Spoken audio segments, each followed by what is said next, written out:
Programa PubliRio Online. Apresentação Silvio Barbosa. Oferecimento Rio Esporte Barbearia, a sua barbearia no Shopping Downtown Barra e Visconde de Pirajá 602, Ipanema. Olá meu amigo, olá minha amiga, mais uma vez o nosso programa PubliRio Online entra no ar aqui pela TV, depois ele converge para as mídias digitais, ele vai para o YouTube, Facebook, Instagram e para os tocadores de podcast, Spotify, Google e Apple e agora também pela Rádio 98 FM. Às terças-feiras e quintas-feiras a gente também faz o programa na Rádio Pop Rio FM, Rádio 98.7, né? E é um trabalho simultâneo. Ele vai ao ar na rádio e também vai para o YouTube, Facebook e televisão.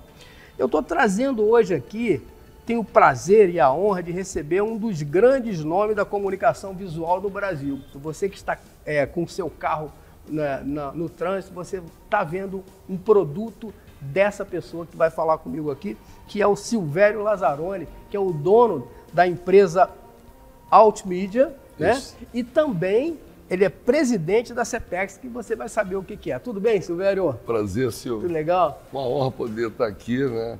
Você disponibilizando esse espaço para a gente, muito importante. Você sabe que o nosso programa, né, e eu como publicitário da minha agência PubliRio Comunicação, nós já chegamos a mais de 30 anos, né? Eu lembro que eu fui na tua empresa, acho que era lá em Nova Iguaçu, numa época. Depois, agora vocês estão aqui no super, de frente para o mar aqui, basicamente, que é naquele edifício maravilhoso. No Le Monde, né? No Le Monde, é. Estamos lá hoje. Mas me diz uma coisa, como é que entrou para você aí essa estratégia de empresa com painéis de LED que hoje em dia, antigamente era só painel de lona, agora é painéis de LED, não é isso? Na verdade, né, eu comecei lá atrás como representante, eu era professor, né, e... Meu colega. Isso, exatamente. E na época criei com um amigo, resumidamente, né? Criei com um amigo um projeto de música, né, em Nova Iguaçu, que na verdade eu sou de Nova Iguaçu, eu moro na Barra, entre Barra e Recreio, em torno de 24 anos, né? Mas sou de Nova Iguaçu. Ainda mantenho a empresa lá ainda, né? A raiz, não perdi a raiz. Temos vários painéis lá e tal. E na época eu precisei anunciar o projeto e foi quando eu tive o primeiro contato com essa coisa do outdoor. Mas era o outdoor de papel. Aquele outdoor tradicional, formato padrão, 9x3, né? Lembro. Não sei se você sabe, eu estou lançando um livro agora na Bienal, agora, que é em junho, dia 16, se eu não me engano, de junho. Estou lançando um livro, Mídia Exterior de A a Z. E no nosso livro está contemplada a sua empresa. Você sabe, você tem a sua palavra lá, você lembra? Que legal, que bom, que bom. Você é um querido, né? Te interrompi. Aí só Então, aí tive esse contato. É um curso que eu lecionava, fazia propaganda com uma empresa chamada Sign Propaganda, lembra? Conheço, aqui na frente. Que era né, tradicionalíssima, era aqui no Rio Comprido. Era o Sidney que trabalhava lá, não sei se você lembra. Sidney trabalhou, até. Eram dois Sidneys. Sidney Douglas e o Duarte, entendeu? O meu contato maior na época era com o Sidney Duarte. Acho que era o dono, se eu não me engano, né? Não, o dono se chamava Davi Plosch. Davi Plosch, isso mesmo. Davi Plosch. E aí ele qual era o acordo? Ele me dava ali uns 4, 5 outdoor para divulgar o meu evento. Em contrapartida, eu como era da região, professor, muitos pais de alunos eram empresários na região, e eu ficava de indicar como cliente da empresa dele. E a coisa foi... Era uma permutinha. Começou meio que sem muito compromisso e tal, e eu descobri ali minha veia comercial ali, né? E fui indicando, um belo dia, ele me chamou no Rio Comprido e falou, olha, você vê quantos anos tem isso, né? Falou, olha, a Dutra vai ser privatizada, vão se criar um corredor que vai,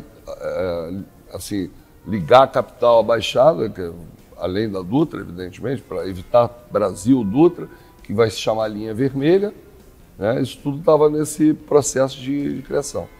e eu preciso expandir minha empresa lá na Baixada.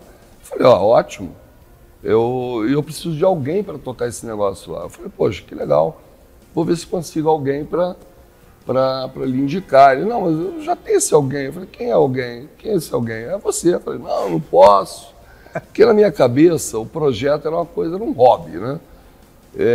Na minha cabeça eu era professor e ponto, né? Mas aí ele me convenceu, ele me fez uma proposta assim, irrecusável, de pagar a mim muito mais do que eu recebia como professor. E que não é muita coisa. Que não eram lá grandes coisas, né? Mas na época eu já tinha matrícula como professor do estado, do município. E isso eu falei, isso aqui eu não vou largar, porque pobre sabe como é que era, que é aquele emprego público, é o fixo, né? Pelo menos de fome não vamos morrer, né? E também já dava aula em faculdade também, então eu até aceitei, falei, mas eu continuo na faculdade e continuo com as minhas matrículas públicas. Ele, não, tudo bem. Porque a gente tem flexibilidade no horário e tal. E aí fui, cara, coisa que começou meio na brincadeira, eu tomei gosto daquilo, crescemos, eu cresci a empresa dele de uma forma bem bacana e fiquei lá acho que 7, 8 anos, quando conheci uns amigos, nos tornamos sócios, criamos uma empresa chamada Companhia do Outdoor. Eu lembro. Então, e ali ficamos sócios 11 anos. E depois desses 11 anos eu criei a Ultimídia, né? E a mídia exterior, ô Silvio, ela vai evoluindo, né, cara? Se eu não me engano, talvez seja a mídia mais antiga que nós temos conhecimento, né? É verdade. Acho que até desde a época que o cara escrevia ali na parede e tal, era uma mídia exterior, né? Então desde aí a coisa época dos homens das cavernas. Exatamente. Então o outdoor foi assim, naquela época você para produzir um cartaz com foto era um absurdo de preço, e as coisas surgiu os plotters, né? O custo de lona caiu vertiginosamente e as empresas passaram a investir, que a qualidade realmente é outra. E hoje, a grande maioria das campanhas não são mais de papel, são de lonas, né? Você tem mais pontos de lona ou mais pontos de LED? Não, evidentemente que o LED é uma coisa um pouco recente. Entendi. Né? Hoje, de LED, a Ultimídia tem em torno de 24 painéis. Certo. Porque o LED é um custo muito alto, entendeu? Tanto de implantação como manutenção. É realmente um custo muito alto, mas não tem outra alternativa. O LED é o presente, e não vou dizer que é o futuro não, porque já está aqui conosco, né? Então a tendência é que a gente vai transformando os ativos em digital. Né? Você sabe que o que teve aqui no nosso programa, o secretário de Ordem Pública, o Breno Carnevale, ele teve aqui sentado nesse programa, como você está grande tricolor também, aqui tricolor. Também E eu falava com ele que eu fui a Nova York, a gente vê lá aquela praça, a Times Square. Aí você vai em Londres, vê a praça lá Piccadilly Circus. Piccadilly Circus, que é meio muquirana, se a gente pensar. Relação. Mas Aí eu falei para ele, o Rio de Janeiro é a cidade turística, é a cidade que todo mundo quer conhecer. Como é que está, eu perguntei a ele, como é que está o licenciamento para que as empresas coloquem? Porque me interessa também, porque eu sou registrado lá. Logicamente que a gente vai fazer uma parceria aqui, eu vou te passar os pontos para você, que a Ultimídia fazer. Né? A gente tem vários parceiros, né, na verdade. Então, eu quero saber de você o seguinte, aí ele falou que a prefeitura estava abrindo espaço para que o LED entrasse aqui na cidade maravilhosa, e na verdade está, porque você passa aqui na avenida, na Beira-Mar, já tem alguns painéis grandes ali na Beira-Mar, até mostrava isso para o meu filho hoje. Então, que tem o Centro Cultural do Rio de Janeiro, você sabe que é um problema sério. Mas eu pergunto a você, um profissional da área, como é que tá? A prefeitura está ajudando efetivamente ou foi história do Breno? Olha lá que você vai falar. Não é história não. Na verdade, entenda bem, em 2023, né, final de 2023, se eu não me engano, a Câmara Municipal do Rio de Janeiro aprovou uma lei, né, na qual se legaliza o painel digital, porque até então a nossa lei, salvo engano, ela era de 1992. Era uma lei muito antiga, né?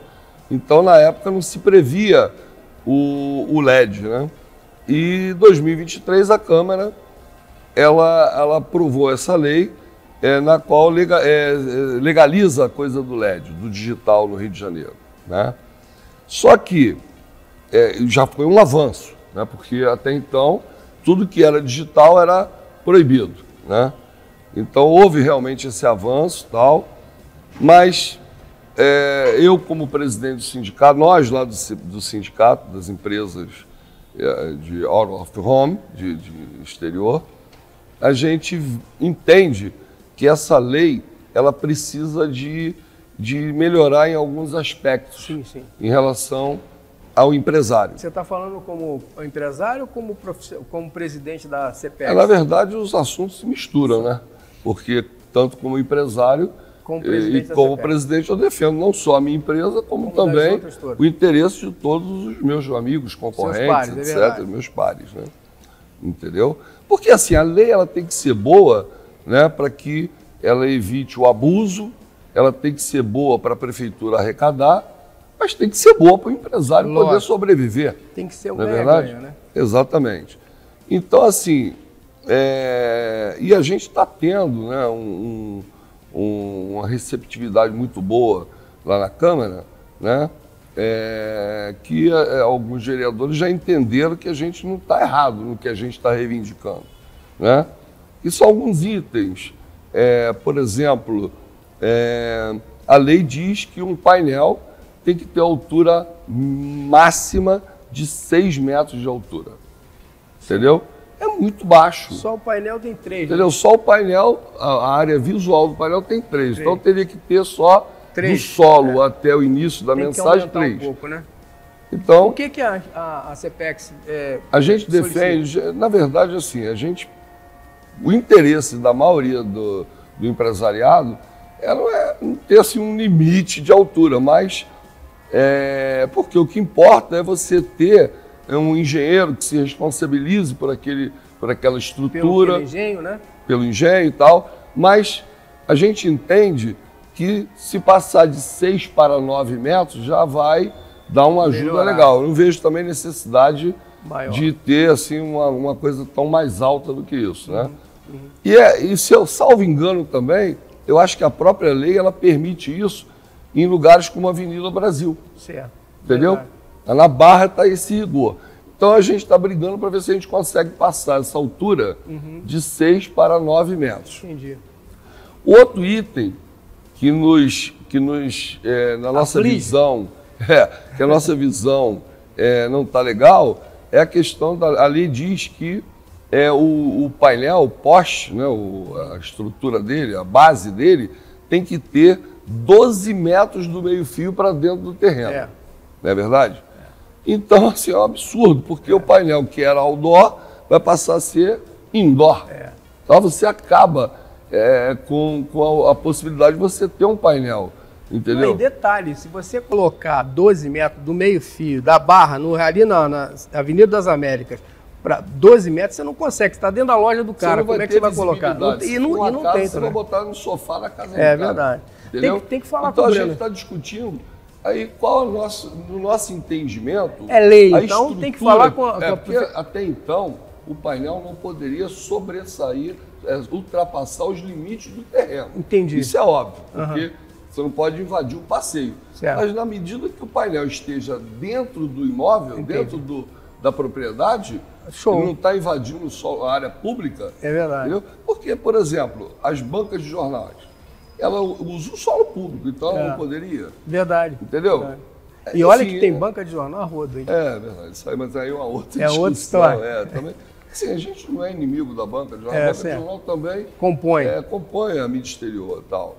Eu acho que, sabe, se você tem um pouco de bom senso, dá para todo mundo trabalhar. E o outro item que, assim, na lei nos prejudica, né, eu tenho certeza que a gente vai sensibilizar, né, o poder público em relação a isso, em relação ao valor da taxa.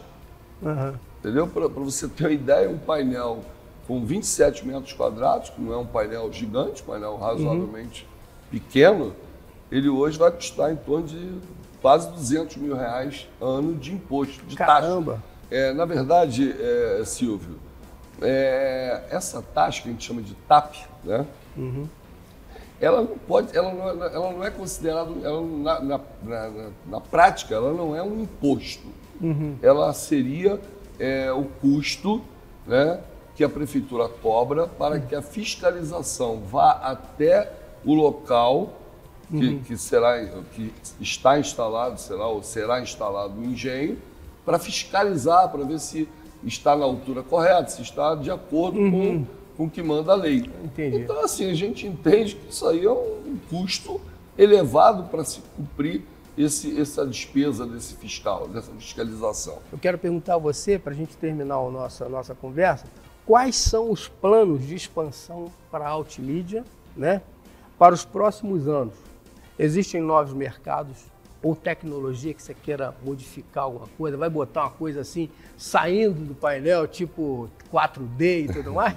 Aquela sensação que o saindo. elemento saiu lá do...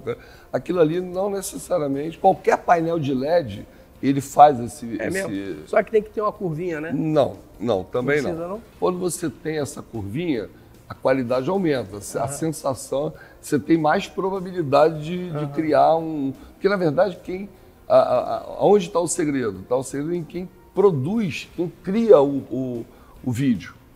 Entendeu? Ali que está na produção do vídeo é que ele faz a produção já em 3D. Entendeu? Entendi. Quando você tem duas faces, né? Melhora. Aí a probabilidade de você ter um efeito maior, melhor, aumenta muito essa probabilidade. Eu vi isso no Piccadilly. Piccadilly tem... Você tem a coisa do avião, não sei o quê, então, enfim, é isso. Agora, a gente vai se perdendo nos assuntos, mas, fica à vontade. Por exemplo, a mídia exterior, ela, salvo engano, ela cresceu muito nos últimos anos. Cresceu vertiginosamente. De eficiência e eficácia é uma das maiores que a gente tem. Não, inclusive até os próprios painéis estáticos, hoje você coloca aplique nele, você coloca tanto para cima, para as laterais, você pode botar na própria face da lona ali, você pode colocar um aplique, você pode colocar alguma coisa com movimento, alguma coisa que solte cheiro, fumaça. Então, a criação é que manda, né? Entendeu? E o grande avanço, na minha opinião, da mídia OH foi a questão das métricas. Porque, antigamente, para você ver, o Ibope sempre dá as métricas da TV, do rádio, etc. Né? E a mídia OH, ela não tinha como mensurar, não tinha... E hoje não, hoje nós temos assim, as ferramentas que nós temos hoje, tecnologicamente falando. Qual é uma empresa que você recomendaria para mensurar isso? Hoje a gente trabalha com a ForeLC, né? Que até foi comprada recentemente, aí foi incorporada para a Eletromídia, né? Me que manda por sua vez, o link, por favor. Eu te mando, a ForeLC são excelentes. Mas tem outras. Mas eles conseguem medir, então, a eficiência Eles medem, eles botam sensores nos painéis, eles pegam um sinal, se eu não me engano, do celular da pessoa, ele fala qual é o target que passou ali, quantas mulheres passou, qual a faixa etária, eles fazem tudo. Quais são as cidades que estão os painéis da Altmídia? Hoje a gente tem todas as cidades da Baixada Fluminense. A gente tem alguma coisa em São Gonçalo, pouca coisa, mas um painel ou outro lá em Friburgo. E na capital, né? Na capital a gente tem tudo. Zona Sul, Barra da Tijuca, Zona Oeste. Eu quero aproveitar e te agradecer, porque você me deu a satisfação para o nosso programa. Nosso programa está distribuído em vários bairros, várias cidades, por causa da Altmídia e dos outros parceiros também, né? Que a Pulerex também nos ajuda nas bancas, grande a Terezinha, o Rômulo e o Renato nos ajudam também lá na R2. São nossos parceiros de sindicato. Parceiro de sindicato. Terezinha foi até presidente lá. Foi presidente do sindicato. Agora, o que o sindicato da CPEX pode fazer pelos associados? Quem é o sindicato? São os próprios associados. Então, na verdade, não é o presidente, no caso que eu estou presidente lá, fazer alguma coisa, não é isso. Mas eu assumi o sindicato recentemente. Eu era vice do Mário Monteiro, da Van Publicidade. Né? E, assim, o sindicato do CEPEX, ele, lá no passado, ele foi muito forte. Né? Na época do... Mas agora com você do também Albor, tá tal, voltando. assim. A gente está tentando, por exemplo, o sindicato não tinha um Instagram, a gente fez o Instagram, não tinha um site, entende? A gente está... O que o sindicato... Primeiro, você fez uma pergunta que muitos ligam para a gente, perguntam, para que me associar ao sindicato? Primeiro, eu diria que se você sozinho... Exatamente. Se você está sozinho, é uma coisa. Se você está associado, primeiro que você tem uma agência de publicidade. Se você entra em contato com uma exibidora, se você sabe que essa exibidora ela é ligada ao sindicato, você pensa o quê? Pô, essa exibidora, ela se preocupa em respeitar as leis, se preocupa em cuidado com o meio ambiente. Claro. Tá certo? Então, estar ligado ao sindicato já te dá uma... Está dentro da regularidade. Exatamente. Já dá a ideia que você é uma empresa que pensa sério, que você quer crescer, que você quer ser regularizado, que você não quer viver à margem da coisa, entendeu? É isso. Agora, o sindicato pode fazer o quê? Exatamente o que a gente está fazendo. É buscar melhorar a lei. Não é pegar uma lei e fazer uma bagunça na cidade, não é isso? É o lobby no bom sentido. A gente quer uma lei justa para o segmento. É o lobby no bom sentido. Como que o sindicato pode continuar a brigar por isso? Só cada vez mais trazendo mais empresas sérias para entrar no sindicato. E outra coisa também, desculpa o abuso. Não, que nada. A gente vamos ter a reunião agora dia 7, na qual a gente vai definir alguns eventos que o sindicato vai promover. E nesse evento a gente pretende, né, convidar o pessoal da Câmara, o prefeito também, vamos tentar convidar o mercado, convidar as empresas afiliadas.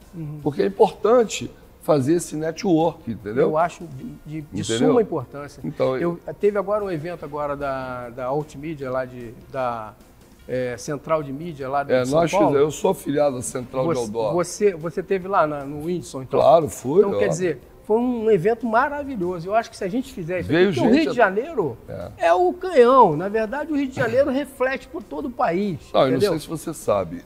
Esse evento a gente faz uma vez por ano, né, Central, em uma determinada região do país. E esse evento foi no Rio de Janeiro porque eu, pessoalmente, o Antônio José da MP, chamamos o pessoal da Central, presidente, e pedimos que dessem essa prioridade ao Rio de Janeiro. É verdade. E fomos atendidos e foi um sucesso. Vieram empresários de Portugal, dos Estados Unidos, do México, vieram pessoas de tudo que é lugar. Do Brasil, então, veio de nós, do Oiapoque ao Chuí. Exatamente. Ô, meu amigo Silvério Lazzaroni, gente, ou Altmídia, Lazzaroni, aí você botou, Altmídia é Lazzaroni, né? Juntos. Isso aí foi um cara um criativo nosso lá que até me perguntaram se eu venho candidato a alguma coisa. Não, pelo amor de Deus. Eu quero agradecer a tua presença aqui, dizer que o programa está aberto a você e os seus clientes também, entendeu? Para que você traga eles aqui para a gente falar sobre empreendedorismo e tudo mais. Agradeço imensamente a tua empresa, as outras empresas parceiras, pela essa colher que vocês estão dando com relação ao nosso programa, fazendo essa chamada sempre lá, que para a gente é muito importante dentro da televisão e do rádio. Muito obrigado, meu irmão. Agora, Silvio, só complementar.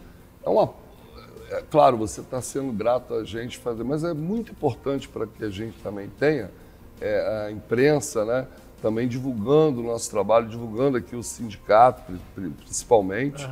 Então, na verdade, a gente também te agradece, tá bom? Pode ter certeza que eu vou divulgar esse sindicato. E a tua empresa também, que já está por aqui, já está aparecendo aqui no nosso programa. Um grande prazer, meu amigo. Prazerão, obrigado. Tudo de bom para você. Obrigado. Espero que você não seja flamenguista. Eu sou tricolor. Quero agradecer também a Confeitaria Colombo pelos docinhos, salgadinhos, café. Quero agradecer ao nosso querido lá, o dono da Colombo, o seu Roberto. Muito obrigado, Roberto, pela essa colher que você está dando para a gente aqui. Confeitaria Colombo tem uma promoção no nosso programa. Você pode participar via WhatsApp, via YouTube.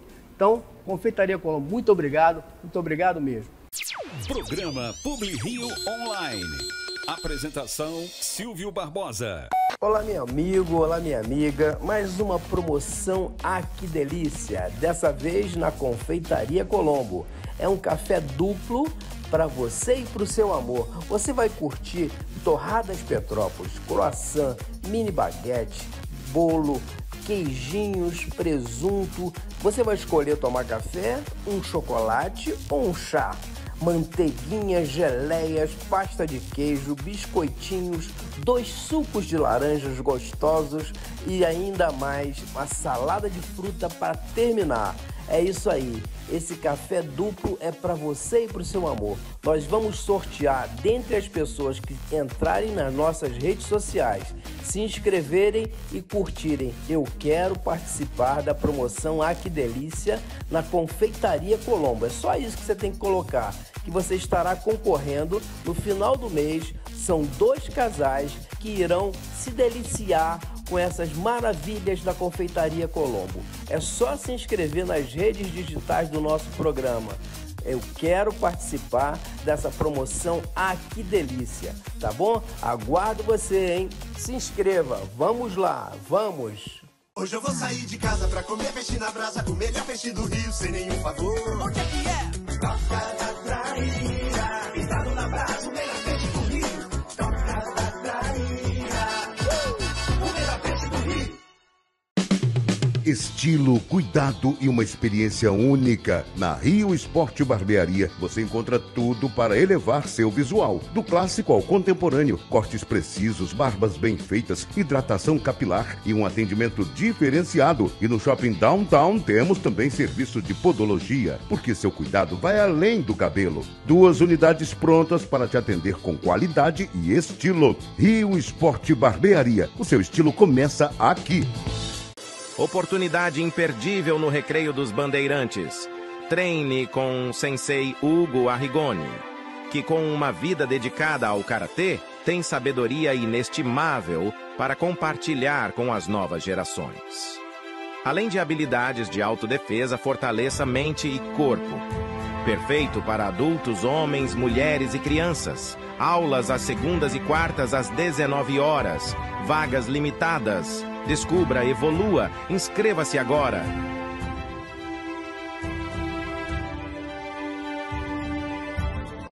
Programa PubliRio Online. Apresentação Silvio Barbosa. Eu estou trazendo hoje aqui uma personalidade do mundo acadêmico. Ele é uma liderança de destaque no ensino superior, engenheiro químico de formação, com mestrado e doutorado em Química Orgânica pela Universidade Federal Rural do Rio de Janeiro, do meu amigo lá, Roberto, do reitor Roberto. Eu estou falando do magnífico reitor Marco Antônio Soares de Souza. Tudo bem, Marcos? Prazer, Silvio. Tudo bem? Prazer estar com vocês aqui. Agradecer o convite. Rapaz, eu passo lá em Vassouras, a faculdade, a universidade é só sucesso. E parece que quando você entrou de lá para cá, ele expandiu mais ainda. Conta a história da universidade pra gente, que antigamente era Severino Sombra, isso, né? Vamos lá, Silvia. Primeiro, mais uma vez, agradecer o convite. É uma honra imensa estarmos aqui, representando não só a Universidade de Vassouras, mas a educação, o ensino superior do Estado do Rio de Janeiro. A nossa história é uma história de longa data. Nós somos uma instituição de ensino superior que surgiu na década de 60, mais especificamente no ano de 1967. Na verdade, a Universidade de Vassouras ela tem a Fundação Educacional Severino Sombra, que é a mantenedora da Universidade de Vassouras, tem a minha idade. Nós nascemos praticamente no mesmo ano e praticamente no mesmo mês. Quis o destino que eu, que não sou um vassourense nascido lá, embora seja um cidadão de Vassouras. Aniversário duplo. É aniversário duplo, né? Quando se comemora os 57 anos da universidade, também comemora o meu aniversário. Então, é uma fundação que já é cinquentenária e que surge como uma grande referência desde a década de 60 no ensino na área de medicina. A nossa medicina é uma medicina que já tem 55 anos de existência e é, sem sombra de dúvidas, uma das escolas de medicina mais tradicionais e mais bem conceituadas do Estado do Rio de Janeiro e do Brasil. Então, ela surge na década de 60, atravessa todas as fases que uma instituição de ensino superior no Brasil atravessa, surge como faculdade, vira uma universidade, vai expandindo a sua área de atuação, vai expandindo as suas áreas de formação, e chegamos aí na década de 2000, dou um salto, né, na história dessa instituição. Parece que vai de 3 mil para 20 mil, é isso? Exatamente. Nós saltamos em Foi 2012 de aproximadamente 3 mil alunos, e hoje estamos fechando aí 2025, após a montagem das turmas do primeiro semestre de 2025, nós hoje já estamos ultrapassando 20 mil alunos. Caramba! Então nós temos um salto expressivo de 2012 para agora, com um detalhe importante, para quem é do meio vai entender o que eu estou falando aqui, sem EAD, não é uma expansão ancorada no EAD. Caramba! É uma expansão ancorada numa marca que é uma marca da minha instituição, que é o ensino presencial, uma pegada muito forte na prática, como a gente fala no meio, né, colocar o aluno ali com a mão na massa mesmo, para ter uma formação muito, muito sólida, muito consistente. Entendi. E o que ocorre com essa instituição é que ela entre os anos de 2008 e 2011, ela entra numa profunda crise institucional. Uma profunda crise institucional. Nós chegamos a um cenário em 2012, quando há uma mudança de mantenedor, que assume o engenheiro Marco Antônio Capucci, egresso da Petrobras, inclusive, vassourense. Quando o Marco Capucci assume em 2012, me convida a fazer parte do comitê gestor da instituição, me convida a assumir a reitoria em junho de 2012. O cenário é um cenário catastrófico. Caramba! Nós éramos uma fundação que só em dívidas, nós acumulávamos quase 200 milhões de reais em dívidas em 2012, e só na universidade, já que é uma fundação que opera educação e saúde, nós também temos algumas unidades hospitalares sob a nossa gestão, só na universidade nós gerávamos um déficit mensal de 1.800.000. E aproximadamente o mesmo valor na área da saúde. Então você está falando de uma fundação que tinha uma dívida de quase 200 milhões de reais e um déficit mensal que beirava 3 milhões e pouco. Nós éramos uma fundação falida. Caramba! Né? Então, quando o Marco Capucci reúne em torno dele um grupo de gestores para compor esse núcleo duro chamado Comitê Gestor, ele começa todo um trabalho de reestruturação dessa universidade, desse hospital, do eixo da saúde, que veio atravessando, não cabe até por conta do tempo detalhar, né, pormenores aqui, mas aconteceram várias situações que não só a visão estratégica, não só a visão de gestão, não só a visão de operação, de processos para tirar a fundação universitária daquele buraco, mas há também aí uma série de caixas de milagre, como nós chamávamos, né? Como um programa de refinanciamento da dívida tributária do governo federal, naquele momento ali chamado PROIES, depois PROSUS, que nos ajudou muito. Há todo um conjunto de condições e de situações que foram ocorrendo, que faz com que essa fundação, que era uma fundação falida, uma universidade absolutamente desacreditada, no ano de 2012, comece a partir do ano de 2016, 15, 16, a ter uma mudança nesse quadro. Saímos da crise, fizemos todo o trabalho interno doloroso de reestruturação, que foi o momento em que eu tive que fechar vários cursos de graduação. Era aquela frase, né? Você perde os anéis para não perder os dedos. Um momento doloroso. Nós sofremos na carne isso ali. E em 2015, 16, 17, essa fundação ela emerge desse cenário de uma fundação falida para uma fundação que começa a se tornar superavitária, uma universidade desacreditada, que começa a atingir pontuações favoráveis em avaliações do Ministério da Educação, e aí a gente entra num novo ciclo de existência dessa instituição, que nasce na década de 60, atravessa todas as fases. Na década de 2000, em particular, na segunda década de 2000, ela entra em profunda crise, e entre os anos de 2012 e 2015 e 2016, eu pontuo 3 anos, tá? Foi um momento, não foi nada acontece num passe de mágicas, né? Foi todo um processo. Essa fundação ela começa a se tornar superavitária, a universidade começa a recuperar um pouco o seu protagonismo e a sua credibilidade, que culminou inclusive com a mudança do nome da universidade. Nós éramos denominados Universidade Severino Sombra, e entendemos que desde a sua origem, o mantenedor, o Severino Sombra, queria que a universidade carregasse o nome e a marca da cidade de Vassouras, que é ali que nasce o projeto. Então se rebatiza essa universidade para a Universidade de Vassouras, saímos da crise, e aí há uma particularidade. Como nós somos uma fundação filantrópica, sem fins lucrativos, nós não podemos gerar lucro Nós temos que trabalhar com o resultado e todo o resultado financeiro, todo o superávit, ele tem que obrigatoriamente ser reinvestido na própria instituição. Então entramos no ciclo de expansão, que é onde nós conversávamos há pouco, é quando o Marco Capucci é época presidente. Eu falo época presidente porque o Marco nos deixou em 2022, vitimado por um câncer.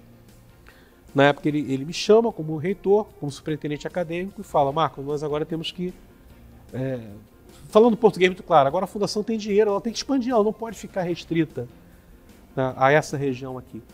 Vamos fazer um estudo estratégico para ver para onde nós devemos ir. Aí veio a expansão de vocês, basicamente, para Maricá e, se eu não me engano, Saquarema. Isso. São 2 municípios que estão bombando hoje em dia. Hoje são municípios... Isso te deu um start para você aumentar o número de alunos? Muito. Certo. E eu tenho que fazer aqui uma referência mais do que merecida, tá? Ao município de Maricá e ao município de Saquarema. Por quê? Ambos os prefeitos, inclusive de linhas ideológicas divergentes. Falar nisso, deixa eu mandar um abraço aqui para o Coaquá, prefeito de Washington Coaquá, prefeito de Maricá. Um grande parceiro. Dizer para ele que ele está... A gente quer fazer um programa contigo, Coaquá. Tá à disposição aí. E para Saquarema, eu não lembro o nome da prefeita atual. Prefeita atual, mas o município também... Eu tenho um terreno lá grande pra caramba, sabia? Pô, pois é. Não vende agora não, espera vou esperar um pouquinho. Mas eu te cortei. Então, Maricá e Saquarema. É quando a gente entra nessa fase do saímos do buraco, né? É quando nós saímos, então, desse cenário de uma instituição que estava desacreditada, no buraco, e começamos a nos tornar uma fundação com um grande superávit financeiro, uma universidade recuperando a passos largos a sua credibilidade. Há então um pedido ao presidente da Fundação Mantenedora, que na época era o Marco Capucci, para que eu analisasse para onde nós deveríamos expandir, né? A cidade de Vassouras ela se torna então uma cidade pequena para o tamanho dessa fundação. A despeito de ser uma cidade maravilhosa, eu amo de paixão aquela cidade, mas ela já não comportava mais o tamanho da fundação. Então nós olhamos, no primeiro momento, inclusive, nós abrimos um primeiro campus, na verdade uma outra faculdade na cidade de Miguel Pereira, que hoje é uma cidade que também merece referência do estado do Rio de Janeiro. Exato.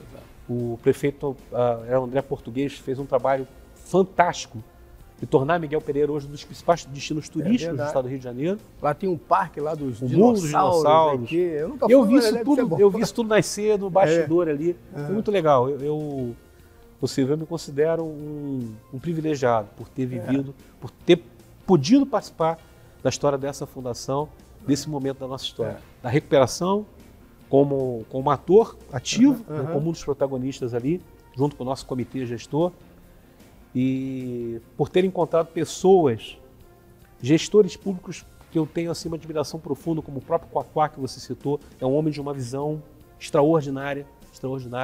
O seu antecessor também, o Fabiano Horta. O André Português foi prefeito Miguel Pereira, são gestores públicos que merecem ser referenciados. Tá, o pessoal lá de Saquarema, com o Pérez, que era com quem nós conversávamos mais, são gestores públicos diferenciados. Vale a pena sim você ter essa conversa com o Coaquá nesse momento, é fundamental, porque aquela região ali, como eu falei ainda há pouco para você, a gente está denominando de Emirados Cariocas, né?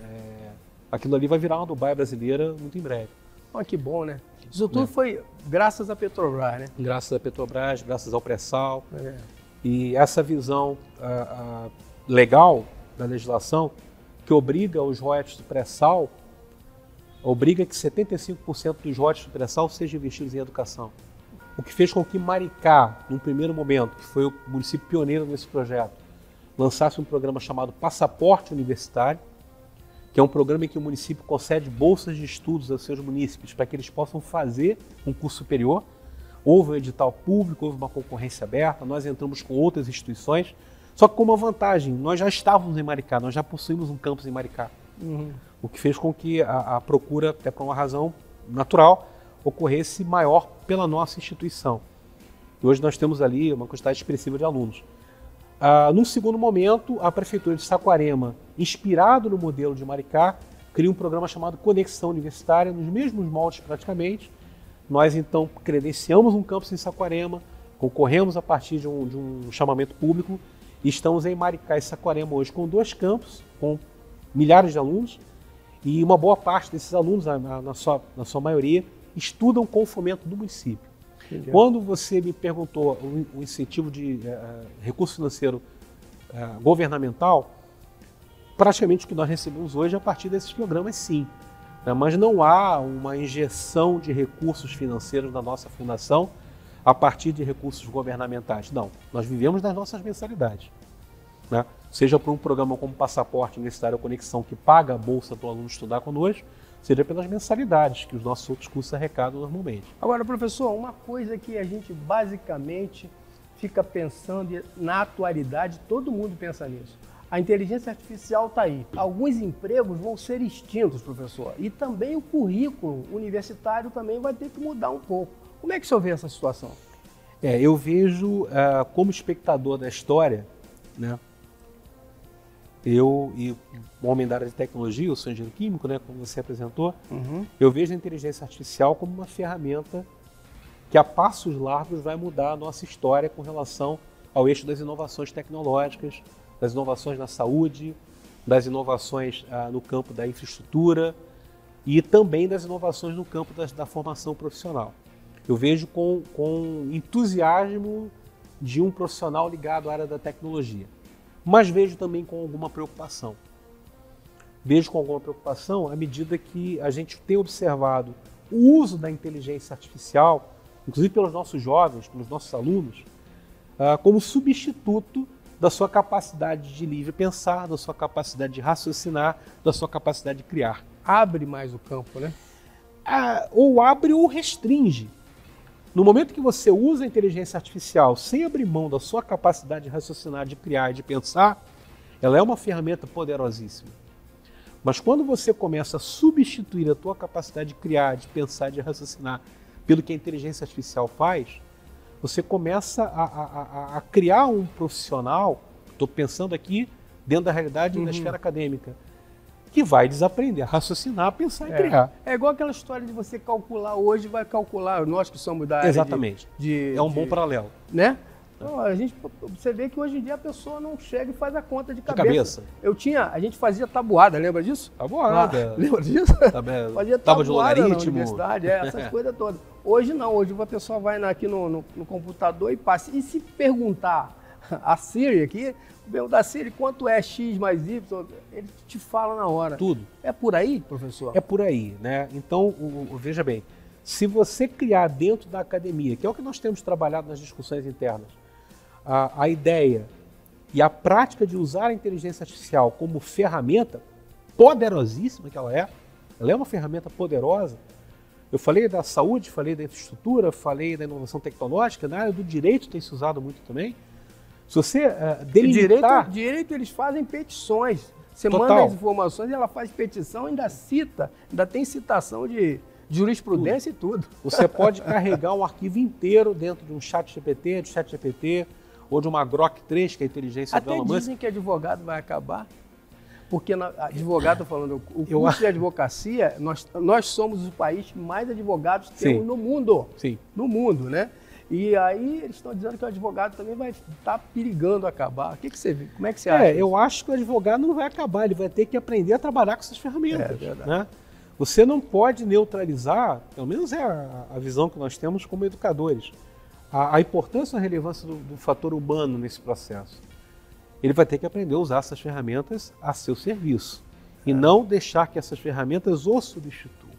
Então, quando nós falamos há pouco, eu acho que as profissões elas vão ter que ser, muitas delas, algumas nem tanto, elas vão ter que ser repensadas não na sua base ou no seu conceito. O engenheiro vai continuar sendo engenheiro, o médico vai continuar sendo médico, o advogado vai continuar sendo advogado. Sim.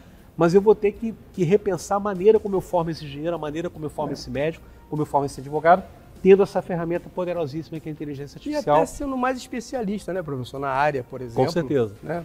Porque hoje em dia, quando você precisa falar sobre o teu coração, você vai procurar um cardiologista. E eu acho que quando você precisa de um advogado da área civil que trata sobre um assunto X, você tem que procurar aquele cara e ele tem que estar sabendo, de repente, até com a ajuda da inteligência artificial de todas essas que tem aí, para que ele possa fazer um trabalho mais robusto e ter sucesso na história dele. Com certeza, é por aí. E não deixar, não cair na armadilha, que é uma coisa que, como educador, a gente está lidando com isso no dia a dia, ali em sala de aula, nos nossos alunos. Cair na armadilha de deixar se substituir por isso. É verdade. Esse é o grande exercício que a humanidade vai ter que fazer, não digo na próxima década, eu digo nos próximos anos. É verdade. Tá? Não se deixar substituir pela inteligência artificial. Agora, um parênteses, eu tenho uma filha de 10 anos, né? Eu tenho 3 filhos, uma tem 10 anos, é da geração que está crescendo com a inteligência artificial.